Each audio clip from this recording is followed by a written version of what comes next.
Hello students, this side your chemistry teacher Isha Dhiman. अगर आपको मेरी वीडियोस अच्छी लगती हैं तो please like and subscribe my channel Isha Dhiman chemistry classes. Students, previous video में हमने रदरफोर्ड का न्यूक्लियस एटॉमिक मॉडल पढ़ा था। इस वीडियो में हम atomic number and atomic mass पढ़ेंगे। ठीक है, अच्छा, ये हम वैसे एटॉमिक मास और एटॉमिक नंबर निकालना मैं आपको पहले भी प्रीवियस चैप्टर में बता चुकी हूँ और आपने प्रीवियस चैप्टर में ये पढ़ा है। इस चैप्टर में थोड़ा सा डिटेल में है तो मैं एक बार से फिर से आपको ये समझा रही हूँ। What is atomic number. अब एटॉमिक नंबर क्या होता है, सबसे पहले तो आपको पता होना चाहिए एटॉमिक नंबर का सिंबल होता है Z। ठीक है, जब हम पीरियोडिक टेबल में एलिमेंट्स पढ़ते हैं तो कोई भी एलिमेंट है, मान लिया क्या है, हाइड्रोजन है, ठीक है, तो ऐसे लिखा रहता है। तो ये जो नीचे लिखा रहता है ना 1, तो ये होता है उसका एटॉमिक नंबर। और जो ऊपर लिखा रहता है ये होता है एटॉमिक मास। सिंपल। अच्छा, एटॉमिक नंबर की डेफिनेशन क्या होती है, डेफिनेशन पढ़े तो हम क्या होती है, the number of protons. Proton तो हम पढ़ चुके हैं, पता है ना क्या होता है, the number of proton in one atom. वो नंबर जितने भी प्रोटॉन होते हैं किसी एटम में of an element is known as atomic number. क्या बोला है, the number of proton in one atom of an element is known as atomic number. ठीक है, क्या कहा गया है, अब देखिए कि किसी भी एटम के एलिमेंट में जितने भी प्रोटॉन्स होते हैं वही उसका क्या होता है, एटॉमिक नंबर होता है। तो सिंपली इससे तो ये चीज पता चली हमें कि क्या प्रोटॉन किसके इक्वल होता है, एटॉमिक नंबर के, या एटॉमिक नंबर किसके इक्वल होता है, प्रोटॉन के, है ना। इस बात से यही तो निकला, जितने प्रोटॉन्स होंगे उतने एटॉमिक नंबर होगा, है ना। तो सिंपल बोला जाए तो क्या है, एटॉमिक नंबर ऑफ एलिमेंट किसके इक्वल है, number of protons in one atom of element. ये बात ध्यान रखना, क्या है, atomic number of element is equal to the number of protons in one atom of element। किसी एलिमेंट के एक एटम में जितने भी प्रोटॉन्स है उतने ही क्या होंगे, एटॉमिक नंबर होंगे। ठीक है, तो atomic number is equals to protons. अब एक बात और भी है, अब जितने एटॉमिक नंबर है उतने ही प्रोटॉन्स है और उतने ही इलेक्ट्रॉन्स। ठीक है, तो जितने इलेक्ट्रॉन्स, प्रोटॉन्स और एटॉमिक नंबर एक दूसरे के इक्वल होते हैं। अगर हमें किसी क्वेश्चन में इलेक्ट्रॉन दे दिया और पूछ लिया कि प्रोटॉन बताइए, तो जितने इलेक्ट्रॉन हो गए उतनी प्रोटॉन हो गया ना, या फिर इलेक्ट्रॉन दे दिया, बोल दिया है कि एटॉमिक नंबर बताइए, तो जितने भी इलेक्ट्रॉन्स होंगे उतने ही एटॉमिक नंबर भी होंगे। ये वाली बात आई ना समझ में। चलिए देखते हैं, और फिर एटॉमिक नंबर समझ में आया, अब पढ़ते हैं मास नंबर या एटॉमिक मास। अब क्या है एटॉमिक मास की सिंपल डेफिनेशन बोला जाए तो the total number of protons and neutrons. ठीक है, प्रोटॉन और न्यूट्रॉन का टोटल कर दो, वही क्या होता है, मास नंबर। तो क्या है, the total number of proton and neutrons present in one atom, किसमें, one atom of an element, है ना, एक एलिमेंट में वे नंबर उसके क्या कहलाते हैं, मास नंबर कहलाते हैं। क्या कहा गया है, जितने proton plus neutron is equals to क्या होता है, मास नंबर। और मास नंबर को किससे डिनोट करते हैं, ए से। ठीक है, मास नंबर को ए से डिनोट करते हैं, तो protons plus neutron is equals to mass number. आई बात समझ में। अब क्या होगा, the mass number of an atom also gives us the atomic mass. अब क्या है, सिंपल है, मैंने भी बताया था, मास नंबर बोलो चाहे एटॉमिक नंबर बोल लो, है ना, चाहे एटॉमिक मास बोला जाए।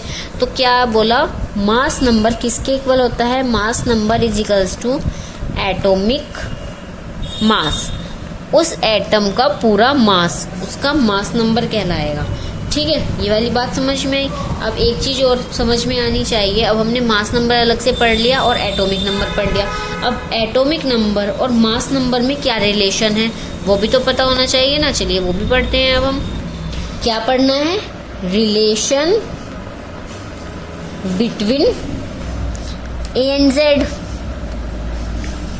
है ना। ए एंड जेड, ए क्या है हमारा मास नंबर, ए क्या है मास नंबर एंड जेड क्या है एटॉमिक नंबर। एटॉमिक नंबर, इन दोनों में रिलेशन बताना है तो कुछ ज़्यादा कुछ याद करने की जरूरत नहीं है। एक सिंपल सा फॉर्मूला है वो याद कर लीजिए आप। क्या है, mass number is equals to atomic number plus number of neutrons. अब ये क्यों हुआ, सिंपल है। हमने क्या कहा था कि किसका मास नंबर का फॉर्मूला क्या बताया था, प्रोटॉन प्लस न्यूट्रॉन बताया था। और फर्स्ट जब हमने एटॉमिक मास पढ़ा तब मैंने क्या बोला आपको कि क्या एटॉमिक मास है ना Z is equals to P is equals to E। तो हम P की जगह Z रख लेंगे, कुछ दिक्कत थोड़ा आ जाएगी। सेम वही बात है, A is equals to Z plus N, वही तो हो गया है ना। तो ये इसलिए इन दोनों के बीच में रिलेशन आ गया है। ठीक है, अब एक मैं इस टाइप के आपको एक दो न्यूमेरिकल्स करके दिखाती हूँ जिससे आपको इजीली समझ में आए कि ये आपको फॉर्मूले का यूज़ कहाँ करना है और कैसे ये न्यूमेरिकल्स आपको करने हैं। चलिए देखते हैं। अब अगर क्वेश्चन देखिए, क्वेश्चन क्या है, आपको मैं क्वेश्चन बोल रही हूँ, सिर्फ लिखवा नहीं रही हूँ। कैलकुलेट द एटॉमिक नंबर, क्या निकालने के लिए दे दिया, एटॉमिक नंबर निकालने के लिए दे दिया कि कैलकुलेट करना है atomic number of an element whose atomic nucleus has mass. अब एटॉमिक मास दे दिया इन्होंने, क्या दे दिया, एटॉमिक मास दे दिया है 23 और न्यूट्रॉन्स बता दिए हैं कि 12 हैं। ठीक है, अब ये वो निकालना है। चलिए अब देखते हैं क्या कहा है, calculate the atomic number of an element whose atomic nucleus has mass number 23 and neutrons 12। What is the element, element बताना है इसमें कि क्या एलिमेंट होगा। ठीक है, इसमें एलिमेंट भी बताना है कि कौन सा एलिमेंट होगा।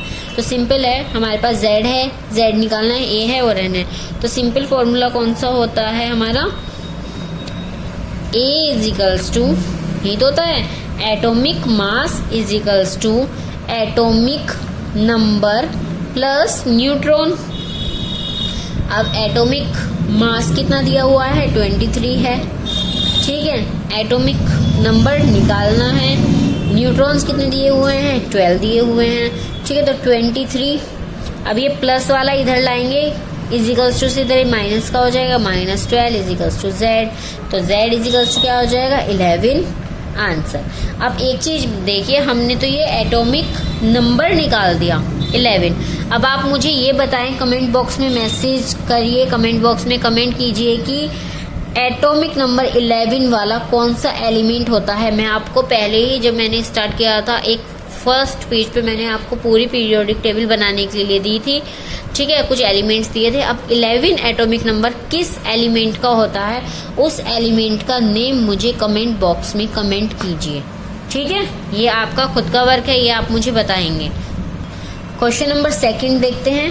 Question number 2, the number of electrons is an atom is 8। Number of electrons, इन्होंने क्या दे दिया है, नंबर ऑफ इलेक्ट्रॉन्स दे दिए हैं, कितने हैं, 8।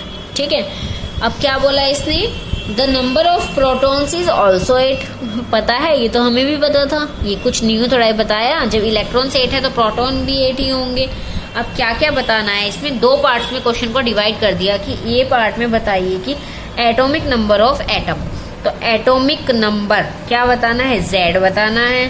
ठीक है, what is the charge on an atom, और चार्ज बताना है। ठीक है, कि कितना चार्ज होगा एटम पर, चार्ज भी बताना है। सिंपल है, सबसे पहले हमें पता है proton is equals to electrons is equals to atomic mass, है ना। तो एटॉमिक मास तो सिंपल हम बता देंगे, प्रोटॉन कितने हैं, 8 है, इलेक्ट्रॉन कितने हैं, 8 है, तो एटॉमिक मास भी कितना होगा, 8 होगा। तो एटॉमिक मास तो हमने निकाल दिया, 8 होगा। अब इसने पूछा कि चार्ज कितना होगा। अब इसने हमारे से चार्ज भी तो पूछ लिया ना कि इस पे चार्ज कितना होगा, भाई ये भी बताइए। तो चार्ज के लिए क्या होगा, आपको पता है कि क्या होता है कि जो equal number of positive charge proton and negative charge. अब क्या है, प्रोटॉन क्या है, पॉजिटिव चार्ज है, इलेक्ट्रॉन क्या है, नेगेटिव चार्ज है। इक्वल प्रोटॉन है उतने ही इलेक्ट्रॉन है, प्रोटॉन और इलेक्ट्रॉन इक्वल हुए तो ये क्या है, ये पॉजिटिव एक नेगेटिव है तो पॉजिटिव नेगेटिव क्या हो जाएंगे, कैंसिल आउट हो जाएंगे। तो नेगेटिवली चार्ज इलेक्ट्रॉन्स की वजह से क्या हो जाएगा, जितना भी ओवरऑल चार्ज होगा वो 0 हो जाएगा, है ना, क्योंकि एक पॉजिटिव था, पॉजिटिव भी उतना ही था, नेगेटिव भी इतना ही था। अगर हम 8 में से, ठीक है, 8 माइनस कर दें तो 0 ही तो आएगा। तो वही बात है, 0 इसलिए आया है इसका ओवरऑल चार्ज। ठीक है, आई होप आपको ये समझ में आया हो एटॉमिक नंबर एंड मास। पहले भी मैं इसकी वीडियो आपको बना चुकी हूँ, आप देख सकते हैं। ठीक है, 9th क्लास में मैं आपको कमेंट बॉक्स में, डिस्क्रिप्शन बॉक्स में उस वीडियो का लिंक भी आपको शेयर कर दूंगी। ठीक है, तो आज की वीडियो में इतना ही। आगे की वीडियो में इस चैप्टर के नेक्स्ट टॉपिक को हम कवर करेंगे।